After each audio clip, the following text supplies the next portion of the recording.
ओम शांति। अॼु जा मावक अॼु जी मुरली आहे 5/12/2023। अॼु मिठा मिठा बाप दादा चवनि था मीठे मीठे ॿार कल्याणकारी बाप हाणे असांजो अहिड़ो कल्याण करे ॾींदो आहे जो कॾहिं रोइणो न पवंदो आहे। रोइणो आहे अकल्याण व देह अभिमान जी निशानी। प्रश्न आहे कीअं अटल बाप खे ॼाणंदे हुए ताकी सदा निश्चिंत रहणो आहे। उत्तर आहे तव्हां ॼाणंदा आहियो कि हिन पुराणी दुनिया जो विनाश अवश्य थियणो आहे। बल पीस जे लाइ प्रयास कंदा रहंदा आहिनि लेकिन नर चाहत कुझु और ऐं केतिरो बि कुझु कोशिशि करनि इहा भावी टली न सघंदी।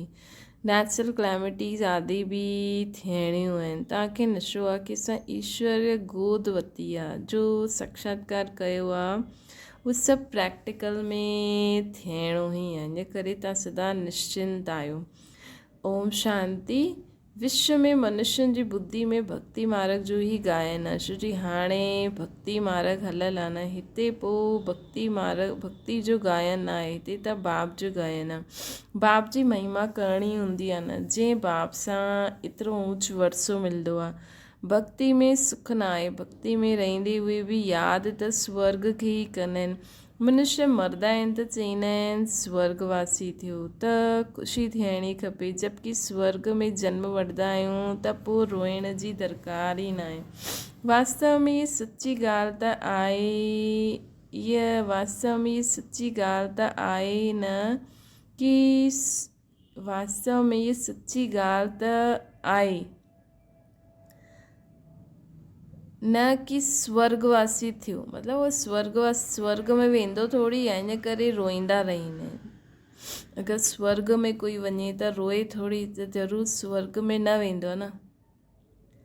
त हिन करे हाणे हिन रोइण वारनि जो कल्याण कीअं थिए। रोइण दुख जी निशानी आहे। मनुष्य रोईंदा आहिनि, ॿार जनमदा आहिनि त बि रोईंदा आहिनि छो जी दुख थींदो आहे। दुख न थींदो आहे, न थिए त सदा हर्षित रहंदो। रोइण तॾहिं थींदो आहे जॾहिं कोई न कोई अकल्याण थींदो आहे न।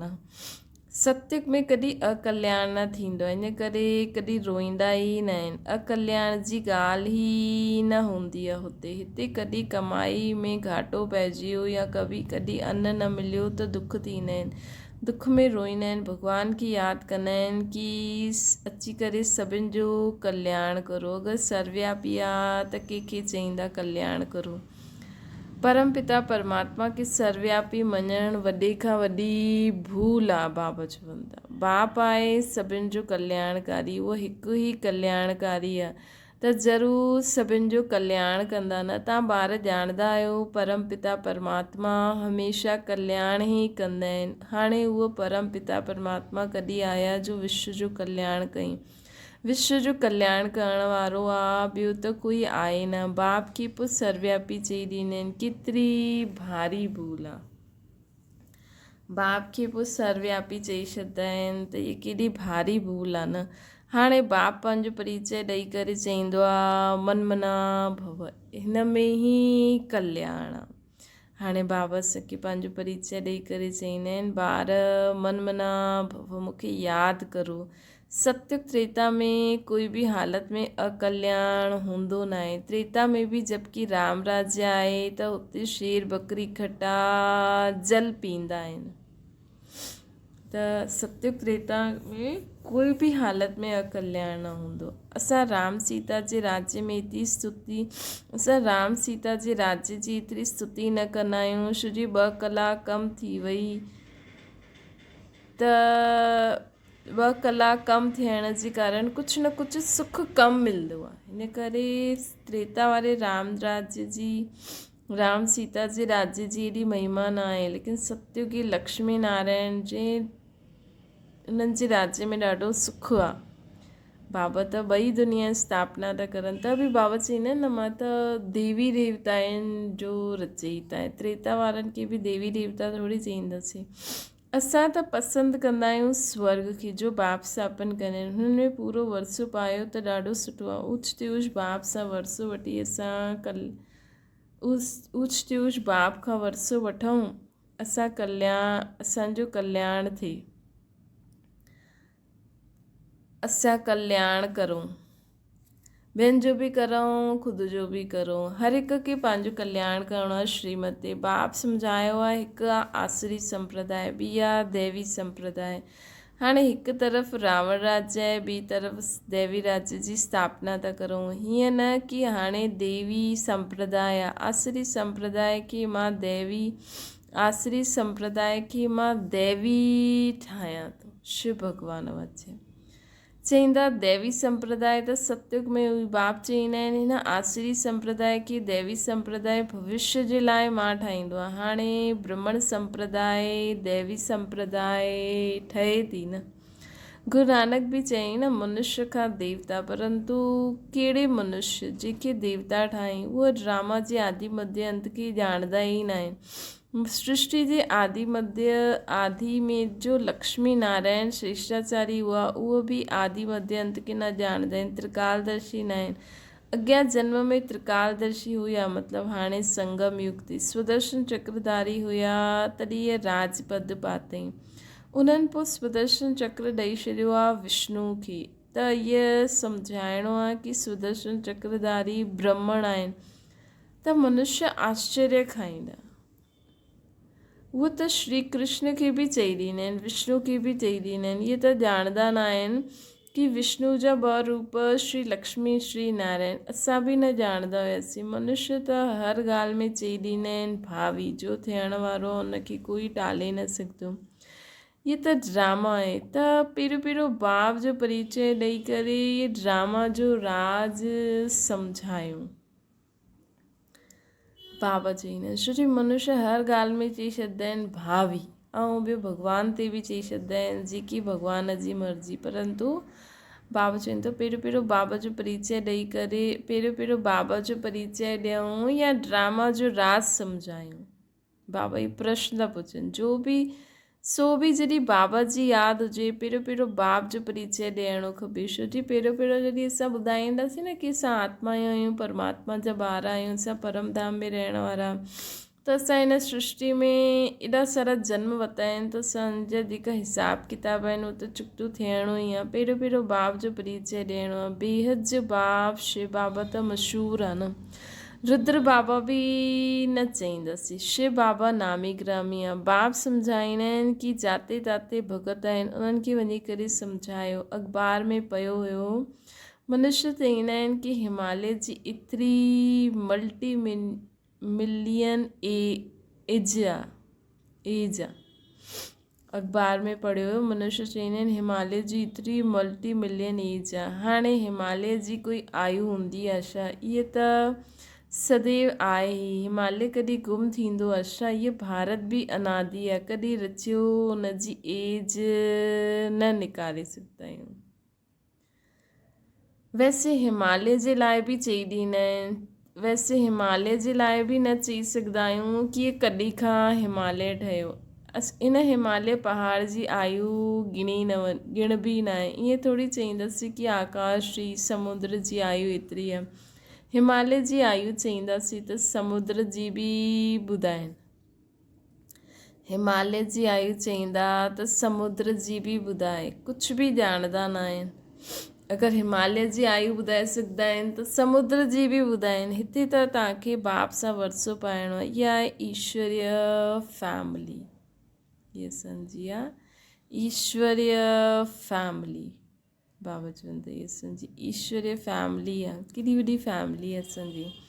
तव्हां ॼाणंदा आहियो बाप जो ठहिण सां स्वर्ग जो मालिक ठहींदा आहियूं। हिकु राजा जनक जी ॻाल्हि न आहे। जीवन मुक्ति में अथवा राम राज्य में त ॾाढा हूंदा न। सभिनि खे जीवन मुक्ति मिली हूंदी न, त सेकेंड में मुक्ति जीवन मुक्ति खे पाइण जी पुरुषार्थी आहियो। सेकेंड में ॿार जन्मियो, मम्मा बाबा चईंदा आहिनि जीवन मुक्ति त मिलंदी न। अर्थात हिते ज्ञान पहचाने, ऐं जीअं ई हुन चयईं कि हा मुंहिंजो इहो मम्मा बाबा आहे, शिव बाबा मुंहिंजो ॾाॾा आहे, त जीवन मुक्ति जो वरसो मिली वियो न। सम्झी सघंदा आहिनि प्रजा त ढेर जी ढेर ठहींदी। पोइ जेतिरो बाबा जे खज़ाने खे कार्य में लॻाए ओतिरो वारिस क्वालिटी ठहींदी आहे। दिन प्रतिदिन प्रभाव त निकिरणो आहे। इहे धर्म जी स्थापना करणु वॾी महिनत आहे। उहे त मथां खां अची करे स्थापना कनि, हिननि जे पिछाड़ी मथां खां ईंदा रहंदा आहिनि। हिते त हिकु हिकु खे राज्य भाग्य पाइण जो लाइक़ु ठाहिणो पए। बाबा ॾिसो शुरू खां हिते हिकु हिकु केॾी महिनत बाबा हर हिकु पुरुषारत कराए सैंपल ठाता अथई। हिकु हिकु खे राज्य भाग्य पाइण जो लाइक़ु ठाहिणो पए। लाइक़ु ठाहिणु बाप जो कमु जो मुक्ति जीवन मुक्ति जे लाइक़ु हुया, सभिनि खे माया नालाइक़ु ठाहे छॾी अथई। 5 तत्व बि नालाइक़ु ठहिया न, पोइ लाइक़ु ठाहिण वारो बाप तव्हांजो हाणे सेकेंड सेकेंड जो पुरुषारत हलंदो आहे। सम्झंदा आहिनि कल्प पहिरियों बि फलाने अहिड़ो ई पुरुषारत कयो हुई। कोई आशीर्वाद भागंती थी वेंदो आहे, फारकती ॾेई छॾींदो आहे, प्रैक्टिकल में ॾिसंदा रहंदा आहिनि बाबा। ॾिसो बाबा चए थो 5 तत्व बि नालाइक़ु थी आहिनि, न 5 तत्वनि खे बि लाइक़ु ठाहिणो आहे। बाबा चवनि था कि तव्हां हाणे सेकेंड जो पुरुषारत तव्हांजो हले थो, कल्प पहिरियों बि ईअं ई हलियो हुयो। सम्झंदा आहिनि कल्प पहिरियों बि फलाने अहिड़ो ई पुरुषारत कई, असां बि अहिड़ो ई कयो। कोई आशीर्वाद भागंती थी वेंदा आहिनि, फारकती ॾेई छॾींदा आहिनि, प्रैक्टिकल में ॾिसंदा रहंदा आहिनि। इहे बि सम्झंदा आहिनि विनाश जो साम्हूं बीठो ई आहे। ड्रामा अनुसार सभिनि खे एक्ट में अचिणो ई आहे। ड्रामा अनुसार हर मनुष्य आत्मा खे मथां खां हेठि अची करे एक्ट में अचिणो ई आहे। न चाहत कुझु और, उहे चाहींदा आहिनि पीस थी वञे, परंतु भावी खे तव्हां ॿार ॼाणंदा आहियो न, तव्हां साक्षात्कार कयो आहे। उहो भल केतिरो बि मथो मारनि कि विनाश न थिए, परंतु इहा भावी टली न सघंदी आहे। त जो असां साक्षात्कार कयो आहे, असां त साक्षात्कार कयो आहे बाबा। कंहिंखे चाहे त कराईंदा बि आहिनि, त इहा भावी त टली न सघंदी आहे। अर्थक्वेक नेचुरल क्लैमिटीज़ थींदियूं, उहो छा करे सघंदा। चवंदा आहिनि इहे त गॉड जो कमु आहे। तव्हां में बि ॾाढा थोरा आहिनि जंहिंखे एतिरो नशो चढ़ंदो आहे ऐं यादि में रहंदा आहिनि। सभु त परिपूर्ण न ठहींदा न। तव्हां ॼाणंदा इहा भावी टलणी न आहे, विनाश त थियणो ई आहे। अन्न न आहे, मनुष्यनि जे रहण जे लाइ जॻह न आहे, 3 पैर पृथ्वी जा न मिलंदा आहिनि। 3 पैर पृथ्वी मतिलबु 2 टंग हिकु जॻह ते, पोइ हिकु वेहण जी, त 3 पैर थी विया न, 2 टंगूं ऐं हिकु वेहण जी जॻह जा जीअं वेहींदा आहियूं। त तव्हांजो आहे ईश्वरीय परिवार, माता पिता ऐं ॿार। बाप चवंदा आहिनि मां ॿारनि जे अॻियां प्रत्यक्ष थींदो आहे, ॿारनि खे सेखारींदो आहे। ॿार बि चवंदा आहिनि असां बाप जी मथे हलंदा आहियूं। बाप बि चवंदा आहिनि मां ॿारनि जी सम्मुख अची करे मत ॾींदो आहे। ॿार ई सम्झंदा न त सम्झंदा आहिनि, न सम्झंदा त छॾो, लड़ण जी ॻाल्हि न आहे। बाबा चवनि था न सम्झणो आहे त छॾो, लड़ण जी ॻाल्हि न आहे। असां परिचय ॾींदा आहियूं बाप जो। बाप चवंदा आहिनि मूंखे यादि करो त विक्रम विनाश थी वेंदा। बाबा चवंदा आहिनि न सम्झनि त लड़ो न, लड़ाई जी कोई ॻाल्हि कोन्हे। असांखे सभिनि खे परिचय ॾियणो आहे कि असां आत्मा ई आहियूं। बाप खे यादि करो। बाप चवंदा आहिनि मूंखे यादि करो त विक्रम विनाश थी वेंदा। ऐं सुदर्शन चक्र खे यादि करो त चक्रवर्ती राजा ठही वेंदो। बाबा खे यादि करण सां विक्रम विनाश थींदा। सुदर्शन चक्र फिराइण सां असां चक्रवर्ती महाराजा महारानी ठही वेंदासीं। मन मनाव भव मध्या जी भव अर्थ बि इहे ई आहे न। बाप जो परिचय ॾियो जंहिंसां क्रिएटर ऐं क्रिएशन जो राज़ त सम्झ में अचे। बाप जे परिचय सां ई क्रिएटर ऐं क्रिएशन जो राज़ सम्झ में ईंदो आहे। मूंखे इहा हिकु ई ॻाल्हि आहे गीता में, मूंखे इहा ई हिकु भूल आहे। बाप चवंदा आहिनि मूंखे मुझ कल्याणकारी खे ई अची करे सर्व जो कल्याण करिणो आहे। बाक़ी शास्त्रनि में कल्याण त शास्त्रनि सां त कल्याण न थी सघंदो आहे। पहिरियों त इहो सिद्ध करिणो आहे कि भॻवानु हिकु आहे। उन्हनि खे तव्हां यादि कंदा आहियो परंतु ॼाणंदा न आहियो। बाप खे यादि करिणो आहे त परिचय बि खपे न।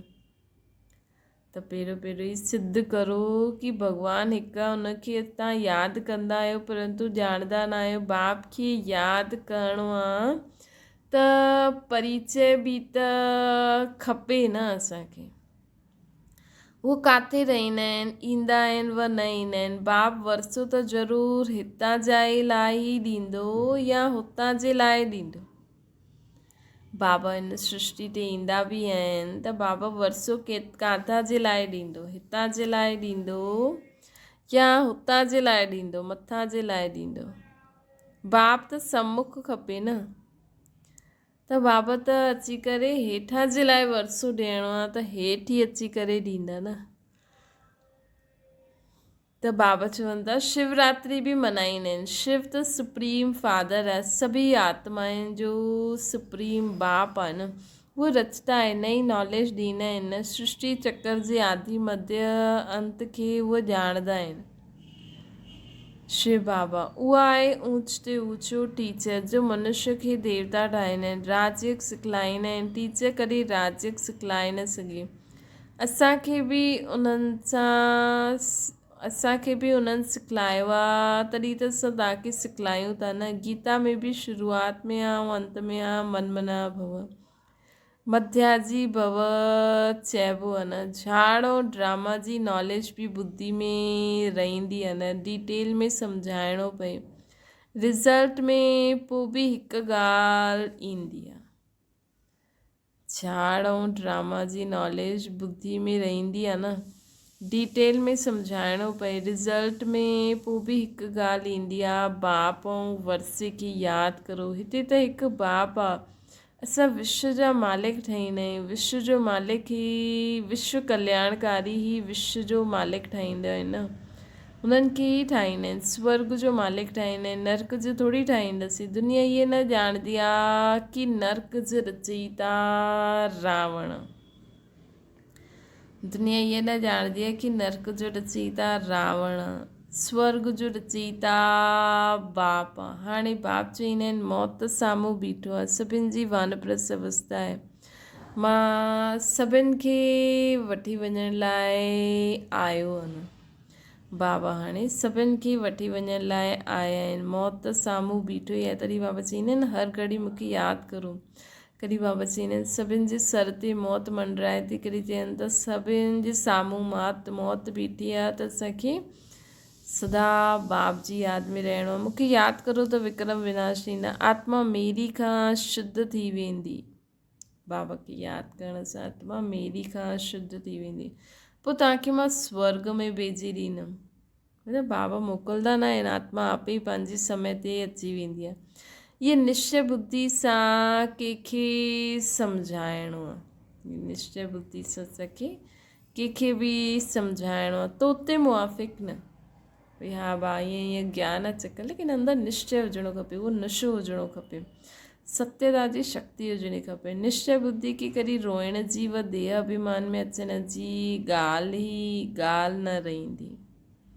देह अभिमान ॾाढो गंदो ठाहे छॾींदो आहे। बाबा चवनि था निश्चय बुद्धि खे पोइ रोइण जी व देह अभिमान में अचण जी ॻाल्हि न रहंदी। देह अभिमान ॾाढो गंदो ठाहे छॾींदो आहे। हाणे तव्हां देही अभिमानी ठहो, श्री निर्वार्थ कर्म करो, उहो त कर्म सन्यासी ठही वेंदा आहिनि। हिते त तव्हांखे गृहस्थ व्यवहार में रहणो आहे, ॿारनि खे संभालणो आहे, बाप खे ऐं चक्र खे ॼाणणो आहे। ॼाणण त ॾाढो सहज आहे, त हिते कुझु छॾणो न आहे। शरीर निर्वार्थ कर्म बि करो, ॿारनि खे बि संभालो, बाबा जी पढ़ाई बि करो। सॼे ॾींहं में टाइम टेबल फिक्स करे रखंदा हो त आपे ई टाइम निकिरी वेंदो आहे। बाप खे केतिरा ॿार आहिनि, पोइ उन्हनि में कोई सपूत आहे, कोई त कपूत आहे, नाम बदनाम कंदा आहिनि, कालो मुंहुं कराए ॾींदा आहिनि। बाप चवंदा आहिनि कारो मुंहुं न करो, कारो मुंहुं करे ॾींदा आहिनि। बाप चवंदा आहिनि कारो मुंहुं न करो, ॿार ठही पोइ कारो मुंहुं कंदा आहियो, कुल कलंकित थींदा आहियो। हिन कामचिता सां तव्हां सावरा ठहिया आहियो, कामचिता ते थोरी जली मरणो आहे, कामचिता ते थोरी जली मरणो आहे। हल्को नशो बि न अचिणो खपे। सन्यासी आदि पंहिंजे फॉलोअर्स खे ईअं थोरी चईंदा, सन्यासी आदि पंहिंजे फॉलोअर्स खे ईअं थोरी चईंदा कि कामचिता ते न वियो, उहो रिज़ल्ट में न आहे। उहो चई न सघनि, उहे चवनि त पोइ कोई फॉलोअर्स ई न ठहे। जीअं बाबा जे ज्ञान में बि पहिरियों ॾिसो विकारनि ते ईअं चए त केॾी मुश्किल सां निकिता। मतिलबु कोई करे सघंदो आहे, कोई न करे सघंदो आहे। बाप त सभिनि सां सची ॻाल्हियूं सम्झाईंदो आहे। बाबा त सभिनि खे, बाप चईंदो आहे मूंखे यादि करो। तव्हांखे गैरेंटी कई आहे बाबा, तव्हां गैरेंटी कई आहे बाबा तव्हांजी मथे हली असां स्वर्गवासी ठहींदासीं। बाबा चईंदा आहिनि ॿार पोइ विषय गटर में किरण जो ख़्यालु छो कंदा आहियो? तव्हां ॿार जॾहिं अहिड़ी मुरली हलायो त चईंदा अहिड़ो ज्ञान त असां कॾहिं ॿुधियो ई न, त अहिड़ो नशे सां ॿुधाइणु खपे। मंदिर जे हेड्स खे पकिड़णो खपे, चित्र ते वठी वञिणो खपे। इहे झाड़ त्रिमूर्ति दिलवाला जा चित्र आहिनि। मथे में दैवी झाड़ आहे, बाक़ी दैवी झाड़ जो पास्ट थी वियो उहो ॾेखारींदा आहिनि। दिलवाड़ा मंदिर में त्रिमूर्ति झाड़ दिलवाला जे जा ई चित्र आहिनि। मतिलबु दिलवाड़ा मंदिर में त्रिमूर्ति ऐं झाड़ जहिड़ा पिक्चर हूंदा त उन्हनि खे उते आहे मथे दैवी झाड़ बीठो आहे, बाक़ी दैवी झाड़ जो पास्ट थी उहो ॾेखारींदा आहिनि। अहिड़ी सर्विस कोई करे ॾेखारे तॾहिं बाबा महिमा करे। हिन त कमाल कई। जीअं बाबा रमेश जी महिमा कंदा आहिनि, प्रदर्शनी व्यंग मार्ग जी सर्विस जो नमूनो सुठो कढियो अथई। हिते बि प्रदर्शनी कंदा, चित्र त ॾाढा सुठा आहिनि। व्यंग मार्ग जी सर्विस अर्थात कि असां अहिड़ी सर्विस करूं अहिड़े ॿारनि जी जो हिकु असां कंहिंखे ज्ञान ॾियूं उहो सम्झी वठे, हुनखे ॾिसी ॾाढा अचनि। इनखे चइबो आहे व्यंग मार्ग जी सर्विस। जीअं अगरि तव्हांखे नामी ग्रामी खे ज्ञान ॾिनो ऐं उहो ज्ञान खे सम्झी वियो हली वियो, भले रेगुलर मुरली न ॿुधो लेकिन संपर्क में आहे, ज्ञान जो थोरो थोरो अभ्यास करे हले थो, प्रोग्राम फंक्शननि में ईंदा आहिनि त चईंदा आहिनि कि इहो बि थो वञे। ॾिसो हाणे प्रेसिडेंट निकिती त उन हिकु प्रेसिडेंट सां केॾे माण्हू आया हूंदा ज्ञान में, त हिनखे चइबो व्यंग मार्ग जी सर्विस।